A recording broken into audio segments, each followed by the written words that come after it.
ಅವರ ಹಾಡಿನ ಮೂಲಕವೇ, ಆ ಹಾಡನ್ನು ಕೇಳುವುದರ ಮೂಲಕವೇ ಅನೇಕರು ಸಂಗೀತವನ್ನು ಕಲಿತಂಥವರು. ಈಗಾಗಲೇ ಅನೇಕ ಗಾಯಕರು ಹೇಳ್ತಾ ಇದ್ರು, ಆ ಹಾಡಿನ ಮೂಲಕವೇ ನಾವು ಹಾಡನ್ನು ಕಲಿಯುವಂತಹ ಪ್ರಾರಂಭವನ್ನು ನಾವು ಮಾಡಿದ್ವಿ ಅಂತ ಹೇಳಿ. ತಾಯಿ ಬಾರ ಮೊಗವ ತೋರೆ ಕನ್ನಡಿಗರ ಮಾತೆ ಅನ್ನುವಂಥ ಹಾಡು, ಯುಗ ಯುಗಾದಿ, ಯಾವುದೇ ಯುಗಾದಿ ಬಂದಂತಹ ಸಂದರ್ಭದಲ್ಲೂ ಕೂಡ ನಾವು ಈ ಹಾಡನ್ನಂತೂ ಹಾಡೇ ಹಾಡ್ತೀವಿ. ಯುಗ ಯುಗಾದಿ ಕಳೆದರೂ ಯುಗಾದಿ ಮರಳಿ ಬರುತ್ತಿದೆ ಅಂತ ಹೇಳಿ. ಯಾವ ಜನ್ಮದ ಮೈತ್ರಿ ಈ ಜನ್ಮದಲ್ಲಿ ಬಂದು ದೋಣಿ ಸಾಗಲಿ ಮುಂದೆ ಹೋಗಲಿ, ಹೀಗೆ ಪ್ರತಿಯೊಂದು ಹಾಡು ಕೂಡ ಪ್ರತಿಯೊಬ್ಬರ ಬಾಯಲ್ಲಿ ಇನ್ನೂ ಕೂಡ ಗುನುಗ್ತಾನೆ ಇರುತ್ತೆ. ಸುಪ್ರಸಿದ್ಧ ಗಾಯಕಿ ಜಾನಕಿ ಅಮ್ಮವರ ಅಂತಿಮ ದರ್ಶನವನ್ನು ಪಡ್ಕೊಂಡು ಬಂದೆ. ಅವರ ಮೊಮ್ಮಗಳು,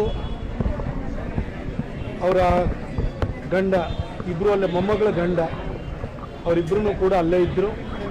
ನಾನು ಅವ್ರನ್ನ ಕೇಳಿದೆ, ಅವ್ರು ಇಲ್ಲೇ ಭೋಗಾದಿ ಹತ್ರ ಏನೋ ನವೀನ್ ಫಾರ್ಮ್ಸ್ ಅಂತ ಇದೆ, ಅಲ್ಲೇ ಕ್ರಿಮೇಷನ್ ಮಾಡ್ತೀವಿ ಅಂತ ಹೇಳಿದರು. ಇಲ್ಲಿ ನಗರಾಭಿವೃದ್ಧಿ ಖಾತೆ ಸಚಿವರಾದಂತಹ ಡಾಕ್ಟರ್ ಯತೀಂದ್ರ ಅವರು, ಎಲ್ಲ ಶಾಸಕರು, ಪೊಲೀಸ್ ಆಯುಕ್ತರು, ಎಲ್ಲ ಅಧಿಕಾರಿಗಳು ಕೂಡ ಎಲ್ಲೇ ಇದ್ದಾರೆ. ಅವ್ರು ತೀರ್ಮಾನ ಮಾಡ್ತಿದ್ದಾರೆ, ಅಂತಿಮ ದರ್ಶನಕ್ಕೆ ಬೆಂಗಳೂರಿಗೆ ತೆಗೆದುಕೊಂಡು ಹೋಗಬೇಕು ಅಥವಾ ಮೈಸೂರಲ್ಲೇ ಇಡಬೇಕಾ ಅನ್ನೋದಲ್ಲಿ ತೀರ್ಮಾನ ಆಗ್ತಿದೆ. ಬಹುಶಃ ಯತೀಂದ್ರ ಅವರು ಅದಕ್ಕೆ ಮಾಹಿತಿಯನ್ನು ಕೊಡಲಿಕ್ಕೆ ಸೂಕ್ತ ವ್ಯಕ್ತಿ ಅಂತ ನಾನು ಭಾವಿಸ್ತೀನಿ. ಬಟ್ ಮೈಸೂರಲ್ಲೇ ಕ್ರಿಮೇಷನ್ ಮಾಡ್ತೀವಿ ಅಂತ ಹೇಳಿ, ಅವ್ರ ಅಂತ್ಯ ಸಂಸ್ಕಾರ ಇಲ್ಲೇ ಮಾಡ್ತೀವಿ ಅಂತ ಅವ್ರ ಮೊಮ್ಮಗಳು ಹೇಳಿದ್ರು. ಬೆಳಗ್ಗೆ ಏನಾಗಿತ್ತು? ಏನಿಲ್ಲ, ನಿನ್ನೆ ಚೆನ್ನಾಗಿದೆ. ಹಾಂ, ಚೆನ್ನಾಗಿ ಊಟ ತಿಂಡಿ ಎಲ್ಲ ಮಾಡಿ ಬೆಳಿಗ್ಗೆ ರಾತ್ರಿ ಹೊಸಿ ಜ್ವರ ಬಂದಿತ್ತು, ರಾತ್ರಿ ಎಲ್ಲ ನಿದ್ದೆ ಮಾಡಿಲ್ಲ. ಬೆಳಗಿನ ಜಾವ ಎಲ್ಲ ಬಂದು ಎಲ್ಲ ನೋಡಿ 11 ಗಂಟೆಗೆ. ನೀವು ಎಷ್ಟು ವರ್ಷದಿಂದ ನೋಡ್ಕೊತಾ ಇದ್ರಿ? ನಾವು 20-30 ವರ್ಷ. ನೀವೇ ನೋಡ್ಕೋತಾ ಇದ್ರಿ? ನಾವೇ ಅಂದರೆ ನಮ್ಮಕ್ಕಿಂತ ಹೆಚ್ಚಾಗಿ ನಮ್ಮ ಮಗನ ಹೆಚ್ಚಾಗಿ ಫರ್ನಿಚರ್ ನವೀನ ನಾವು. ನೀವು ನವೀನ್ ಅವ್ರ ತಾಯಿ. ಹಾಂ, ಎಷ್ಟು ವರ್ಷದಿಂದ ನಿಮ್ಮ ಜೊತೆ ಇದ್ರಿ ಇಲ್ಲಿ ಮೈಸೂರಲ್ಲಿ ವಾಸವಾಗಿ? ಇಲ್ಲ, ನಾನು 10 ವರ್ಷನೇ ಆಯಿತು. ಹಾಂ, ಬಂದು ಹೋಗಿ ಮಾಡಿರೋದು 10 ವರ್ಷದಿಂದನೇ ಏನೂ ಹೇಳಿಲ್ಲ. ಹಾಂ, ನಾನು ಚೆನ್ನಾಗಿರ್ತೀನಿ, ಚೆನ್ನಾಗಿ ಬೆಳಿಗ್ಗೆನೂ ಚೆನ್ನಾಗಿರ್ತೀನಿ, ಅಂದರೆ ನೋವು ಅಂತ ಅದಕ್ಕೋಸ್ಕರ ಕರ್ಕೊಂಡ್ಬಂದಿದ್ದೆ ಅಷ್ಟೇ. ಎಷ್ಟೊತ್ತು ಕರ್ಕೊಂಬಂದ್ರಿ? 11 ನಾನು ಟ್ರಸ್ಟಿಗೆ ಬರ್ಕೊಡ ನಾನು ಟ್ರಸ್ಟಿಗೆ ಬರ್ಕೊಡ ನಾನು ಟ್ರಸ್ಟಿಗೆ ಬರ್ಕೊಡ ಸುಮಾರು 17 ಭಾಷೆಗಳಲ್ಲಿ, ತೆಲುಗು, ಹಿಂದಿ, ಕನ್ನಡ, ಮರಾಠಿ, ಪಂಜಾಬಿ, 17 ಭಾಷೆಗಳಲ್ಲಿ ಒಂದು 50,000 ಹಾಡುಗಳನ್ನು ಹಾಡಿರ್ತಕ್ಕಂಥ ಏಕೈಕ ನಾದಸ್ವರ ನಾಯಕಿ ಅವ್ರು ಯಾರು ಇದ್ದರೆ ಎಸ್ ಜಾನಕಿ ಅವರು. ಅವರಿಗೆ 4 ಬಾರಿ ರಾಷ್ಟ್ರ ಪ್ರಶಸ್ತಿಯನ್ನು ಪಡೆದಿರ್ತಕ್ಕಂಥ ಏಕೈಕ ಮಹಿಳೆ ಎಸ್ ಜಾನಕಿ ಅವರು. ಅವರಿಗೆ ಹಲವಾರು 28-30ಕ್ಕೂ ಹೆಚ್ಚು ಪ್ರಶಸ್ತಿಗಳು ಬೇರೆ ಬೇರೆ ರಾಜ್ಯದಿಂದ ಕೂಡ ಬಂದಿವೆ. ಅವರ ಆತ್ಮಕ್ಕೆ ಆ ದೇವರು ಶಾಂತಿಯನ್ನು ಕೊಡಬೇಕು, ನೆಮ್ಮದಿಯನ್ನು ಕೊಡಬೇಕು. ಎಲ್ಲ ಅವರ ಚಲನಚಿತ್ರ ನಟ ನಟಿಯರು, ಹಿನ್ನೆಲೆ ಗಾಯಕರು, ಹಿನ್ನೆಲೆ ಗಾಯಕಿಯರು ಅವರೆಲ್ಲರೂ ಕೂಡ ಇವರ ಅಭಿಮಾನಿಗಳು. ಅವರು ಕೂಡ ದುಃಖವನ್ನು ಸಂತೈಸ್ತಕ್ಕಂಥ ಶಕ್ತಿಯನ್ನು ಕೊಡಲಿ. ಅವರ ಕುಟುಂಬ ವರ್ಗದವರಿಗೂ ಕೂಡ ಆ ದುಃಖ ಸಹಿಸ್ತಕ್ಕಂಥ ಶಕ್ತಿಯನ್ನು ಕೊಡಲಿ. ಅವರ ಅಭಿಮಾನಿಗಳೆಲ್ಲರೂ ಕೂಡ ಆ ದುಃಖವನ್ನು ತಡಿತಕ್ಕಂಥ ಶಕ್ತಿಯನ್ನು ಆ ದೇವರು ಕರುಣಿಸಲಿ. ಅವರ ಆತ್ಮಕ್ಕೆ ಚಿರ ಶಾಂತಿಯನ್ನು ದೇವರು ಕೊಡಲಿ ಅಂತೇಳಿ ನಾನು ದೇವರಲ್ಲಿ ಪ್ರಾರ್ಥನೆ ಮಾಡ್ತೇನೆ. ಸುಮಾರು 17 ಭಾಷೆಗಳಲ್ಲಿ ಗಾಯಕಿಯಾಗಿರುವಂತಹ ಇಂದು ನಾಗರಾಜ್ ಅವರು ನಮ್ಮ ಜೊತೆ ಈಗ ಫೋನ್ ಸಂಪರ್ಕದಲ್ಲಿ ಜಾಯ್ನ್ ಆಗಿದ್ದಾರೆ. ಇಂದು ನಾಗರಾಜ್ ಅವರೇ, ಪ್ರತಿಯೊಬ್ಬರು ಕೂಡ ಇವರ ಹಾಡಿನಿಂದ ಕಲಿತದ್ದು ಬಹಳ ಗಾಯಕಿಯಾಗಿ ಅಂತ ಹೇಳಿ, ನೀವು ಯಾವ ರೀತಿಯಾಗಿ ಸ್ಮರಿಸಿಕೊಳ್ಳೋದಕ್ಕೆ ಬಯಸ್ತೀರಿ ಎಸ್ ಜಾನಕಿ ಅವರನ್ನ? ತುಂಬಾನೇ ನೋವಾಗ್ತಿದೆ ಮೇಡಮ್. ಈ ತರ ಒಂದು ವಿಷಯದಲ್ಲಿ ಜಾನಕಮ್ಮನ ಬಗ್ಗೆ ನಾನು ಹೇಳ್ತಾ ಇದೀನಿ ಅನ್ನೋದೇ ನನಗೆ ದುಃಖ ಆಗ್ತಾ ಇದೆ. ಯಾಕೆಂದ್ರೆ ಚಿಕ್ಕ ವಯಸ್ಸಿಂದ ಜಾನಕಮ್ಮನ ಹಾಡುಗಳನ್ನ ಕೇಳಿ ಕಲ್ತು ನಾವು ಬಂದವರು. ಎಸ್ಪೆಷಲಿ ನಾವು ಚಿಕ್ಕ ವಯಸ್ಸಲ್ಲಿ ಒಂದು ರಿಯಾಲಿಟಿ ಶೋಸ್ ಆಗಿರ್ಬೋದು, ಒಂದು ಸ್ಪರ್ಧೆಗಳಿಗೆ ಹೋಗ್ತಾ ಇದ್ವಲ್ಲ, ಅವಾಗೆಲ್ಲ ಒಂದು ಮೆಲಡಿ ಹಾಡು, ಮೆಲಡಿ ರೌಂಡ್ ಅಂತಂದ್ರು ಜಾನಕಮ್ಮನ ಹಾಡು, ಫಾಸ್ಟ್ ನಂಬರ್ ಅಂದ್ರು ಜಾನಕಮ್ಮನ ಹಾಡು, ಕ್ಲಾಸಿಕಲ್ ಬೇಸ್ಡ್ ಎಷ್ಟು ಹಾಡಿದ್ದಾರೆ ಜಾನಕಮ್ಮ. ಈಗ ನೀವು ಯಾವುದೇ ಒಂದು ಸ್ಪರ್ಧೆಯಲ್ಲಿ ಫಿನಾಲೆ ಅಂತ ಹೋಗಿ ಅಲ್ಲಿ ನಿಮ್ಗೆ ಸಿಗೋಂತ ಹೆಚ್ಚು ಹಾಡುಗಳು ಅಂದ್ರೆ ಜಾನಕಮ್ಮಂದೆ ಕ್ಲಾಸಿಕಲ್ ಬೇಸ್ಡ್. ಅಷ್ಟು ಸ್ಟಫ್ ಇದ್ದಂತ ಗಾಯಕಿ, ಎಲ್ಲಾ ರೀತಿ ಈ ಆಡು ಮುಟ್ಟದ ಸೊಪ್ಪಿಲ್ಲ ಅನ್ನೋ ತರ ಜಾನಕಮ್ಮ ಎಲ್ಲಾ ರೀತಿಯ ಹಾಡುಗಳನ್ನ ಹಾಡ್ಬಿಟ್ಟಿದ್ದಾರೆ. ಒಂಥರ ಡಿಕ್ಷನರೀಸ್ ಅಂತಾರಲ್ಲ ಸಿಂಗರ್ಸ್ಗೆ, ಆತರ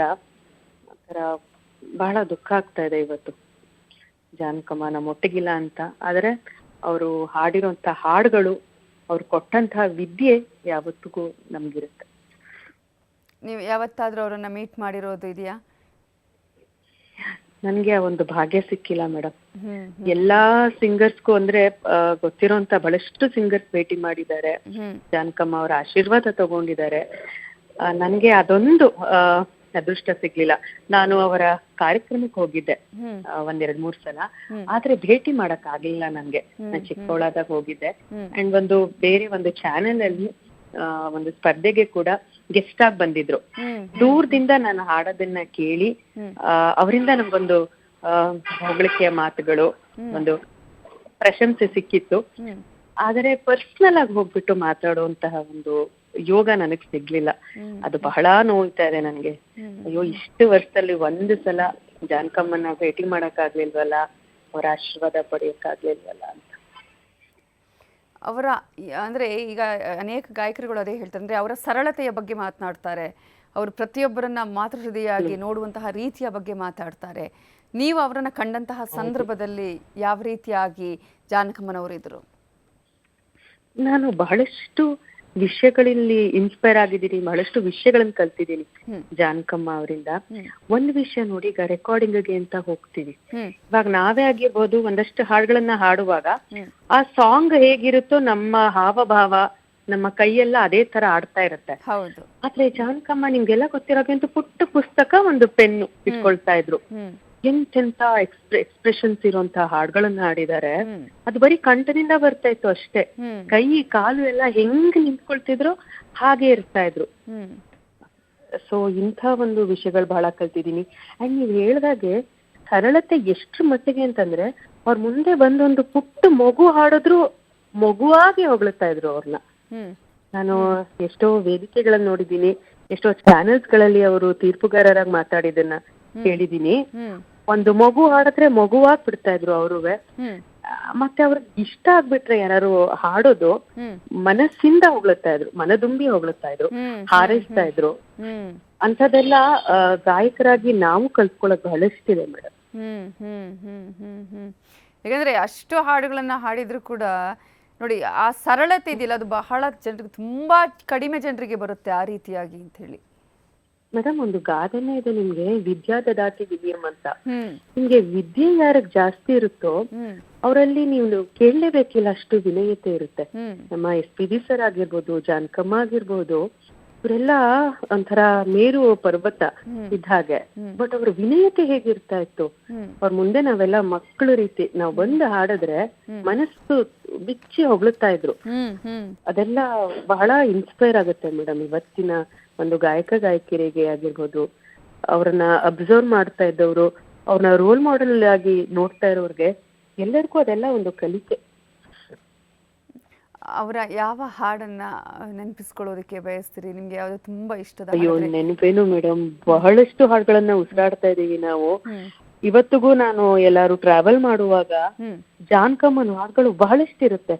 ನಾನು ಎಸ್ಪೆಷಲಿ ಚಿಕ್ಕ ವಯಸ್ಸಿಂದ ಹಾಡೋದಾಗಿರ್ಬೋದು, ಒಂದು ಕಾರ್ಯಕ್ರಮಕ್ಕೆ ಹೋಗುವಾಗ್ಲಿ ಜಾನಕಮ್ಮ ಅವರ ಕ್ಲಾಸಿಕಲ್ ಬೇಸ್ಡ್ ಬಹಳಷ್ಟು ಹಾಡಿದೀನಿ, ಹಾಡ್ತಾ ಇರ್ತೀನಿ.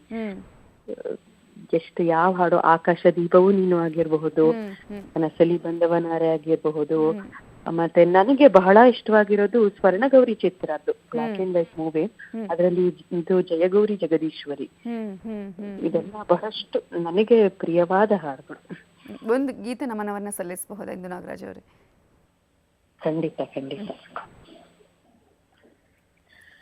ಆಕಾಶ ದೀಪವು ನೀನು, ನಿನ್ನ ಕಂಡಾಗ ಸಂತೋಷವೇನು. ಆಕಾಶ ದೀಪವು ನೀನು, ನಿನ್ನ ಕಂಡಾಗ ಸಂತೋಷವೇನು. ಆ ನೋಟದಲ್ಲಿ ಹಿತವೇನು, ಮರೆಯಾದಾಗ ನೋವೇನು. ಆಕಾಶದೀಪವು ನೀನು, ನಿನ್ನ ಕಂಡಾಗ ಸಂತೋಷವೇನು, ನಿನ್ನ ಕಂಡಾಗ ಸಂತೋಷವೇನು. ಧನ್ಯವಾದಗಳು ಇಂದು ನಾಗರಾಜ್ ಅವರೇ ನ್ಯೂಸ್ 18 ಜೊತೆ ಮಾತನಾಡಿದ್ದಕ್ಕಾಗಿ.